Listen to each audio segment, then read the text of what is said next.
بسم الله الرحمن الرحيم، والصلاة والسلام على أشرف المرسلين سيدنا محمد وعلى آله وصحبه أجمعين. حبايبي، النهاردة وصفتنا يا بنات هي عبارة عن علاج للسعال عند الأطفال. السعال أو الكحة بتكون بالنسبة للطفل شيء مقلق جدا، وطبعا بالنسبة للأم، لأن الكحة أو السعال بيخلي الطفل ما بينامش الليل كله هو يكح ويسعل، فهي طبعا بتبقى متأذية طبعا من الكحة بتاعة الطفل، والطفل مش بيعرف ينام خالص. احنا داخلين طبعا على يعني فصل الشتاء. بتزيد في النزلات وبتزيد عملية الكحة عند الكبار والصغار، لكن النهاردة ازاي تعالجي طفلك من الكحة؟ واحيانا يا بنات مش بس في الشتاء، احيانا والله يا بنات في الصيف كمان ممكن الطفل يشرب شوية مية باردة او يتعرض لشوية هواء فجأة كده فبتصيبه الكحة. ازاي تعالج الطفل او الرضيع منها بمنتهى السهولة بوصفة بسيطة جدا يا بنات، وفي متناول يد الجميع ان شاء الله، وتكون موفرة في بيتك.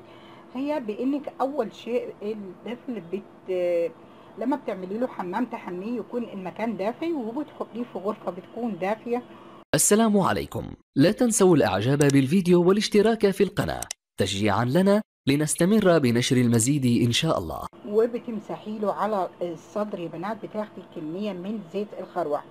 ده زيت الخروع بنجيبه يا حبايبي طبعا من عند العطار، بتاخدي جزء من زيت الخروع وبتدهني له الصدر خالص، تدعكي له صدره كده تمرغيه بزيت الخروع.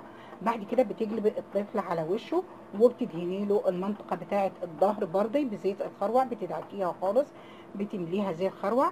بتجيبي يا اما تنفوطة صغيرة بتسخنيها بالمكوى بتاعة الهدوم، عارفين يا بنات المكوى اللي احنا بنكوي بيها الهدوم، تكوي بيها الفوطة او قطعة قماش تكون قطنية، وبعد ما تسخنيها بالمكوى بتطبقيها وتدخليها داخل هدوم العيل الصغير كده على صدره، وتروحي منزلة هدومه عليهم وتغطيه. وايه اثناء ما هو نايم برضه تدفيه كويس، تغطيه بالبطانيه وتلفيه كويس في مكان دافي، تكون الاوضه مش معرضه للهواء.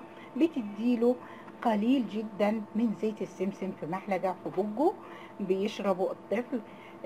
بيصحى الصبح ان شاء الله بيكون حالته احسن خالص، وبتكون الكحه هديت. زمان حبايبي احنا الوصفات دي مجربه فعلا. كنا يدفوا العيل ويدهنوا له صدره زيت، ويجيبوا اشارب صوف او قطعه قماش صوف او طاقيه من الطواقي الصوف اللي بيلبسوها للطفل او الكبار، وبيحطوها على صدر البيبي او الطفل. فعلا بيتحسن وبتهدى الكحه، وبيصحى الصبح صدره مرتاح والكحه بتكون هاديه خالص. لما بتديله زي ما قلنا الزيت بيكون قليل في معلقه صغيره كده، بتحطهم له ان شاء الله بتلاقي الصبح حالته متحسنه. اتمنى يا حبايبي ان الوصفه تكون بسيطه خالص وعجبتكم وتفيدكم، وانا عجبتكم يا بنات. تابعونا على القناه حبايبي، وما تنسوش تدعمونا بالاشتراك في القناه واللايك والشير، واستودعكم الرحمن، والسلام عليكم ورحمه الله وبركاته. احبكم في الله، ماما نجوى. السلام عليكم. لا تنسوا الإعجاب بالفيديو والاشتراك في القناة تشجيعا لنا لنستمر بنشر المزيد إن شاء الله.